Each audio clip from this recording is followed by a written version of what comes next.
దర్శనం మాత్రమే నా సొంతము,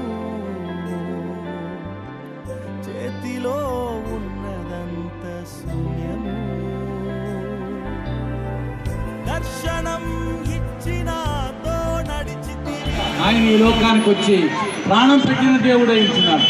ఆ గొప్ప దేవుడు శిలువ మారు మీద తన శ్రమ పడుతూ మనందరినీ క్షమించాడు. ఈ రన్ ఫర్ జీసస్ కార్యక్రమం ఘనముగా జరుగుటకు మరి కొంతమంది వ్యక్తులు నేను జ్ఞాపకం చేసుకోవాలి. వారి యొక్క సహకారం చాలా ఉంది. మొట్టమొదటిగా నన్ను ప్రోత్సహించినటువంటి వ్యక్తి అభిలాష్ అని. ఆ యవ్వన బిడ్డని దేవుడు తీసుకున్నాడు. కానీ ఆ బిడ్డ యొక్క తపన సువార్త పంచడగాను. అందుకే నాకు ఒకరోజు ఫోన్ చేసి, అన్నా అంకుల్ మీరు కానీ ఈ కార్యం చేస్తే బాగుంటుంది అని తెలియజేసినప్పుడు నేను వెంటనే దాన్ని అంగీకరించి మరి ఆరాధన టీవీ వారితో నేను మాట్లాడి మరి ఈ కార్యాన్ని తీసుకోవడం జరిగింది కోఆర్డినేటర్గా. కాబట్టి సన్నీని మనం జ్ఞాపకం చేసుకున్నాం. మరి వారి సహోదరుడు అభిలాష్ డెన్నీ వచ్చినాడు కాబట్టి, స్వరూప్ డెన్నీ వచ్చినాడు కాబట్టి 2 మాటలు తెలియజేయవలసిందిగా కూర్చున్నాం. ప్రైజ్ ది లార్డ్, హల్లెలూయా. ఈ KVC pastors and leaders association తరఫున ఈ రన్ ఫర్ జీసస్ అనే కార్యక్రమం ఇంత ఘనంగా జరగడం బట్టి నేను చాలా సంతోషిస్తున్నాను.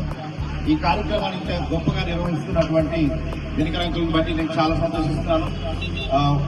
ఇక్కడ వచ్చినటువంటి పాస్టర్స్ అందరూ అన్ని సంఘాల నుంచి ఇక్కడ వచ్చి ఈ కార్యక్రమాన్ని ఇంత ఘనంగా జరగడానికి మీరందరూ పాల్గొన్నారు. చాలా సంతోషం. ఈ విధంగా ప్రతి సంవత్సరం ఈ రన్ ఫర్ జీసస్ మరీ ఇంకా గొప్పగా జరగడానికి మేమందరూ మీతో సహకరిస్తామని మరోసారి తెలియపరుస్తున్నాను. Thank you so much.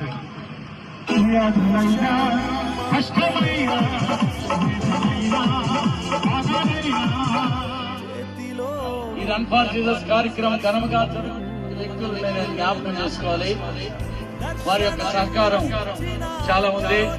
మొట్టమొదటిగా మరి బిఎస్సీలో ఉన్నటువంటి చంద్రపల్లి మాస్టర్ గారి కుమారుడు మౌని, అదేవిధంగా మరి ఇక్కడ మురళి ఒక్కొక్కరు మురళి ఆయన మరి సహకారాన్ని ఏర్పాటు చేసి ఉన్నారు.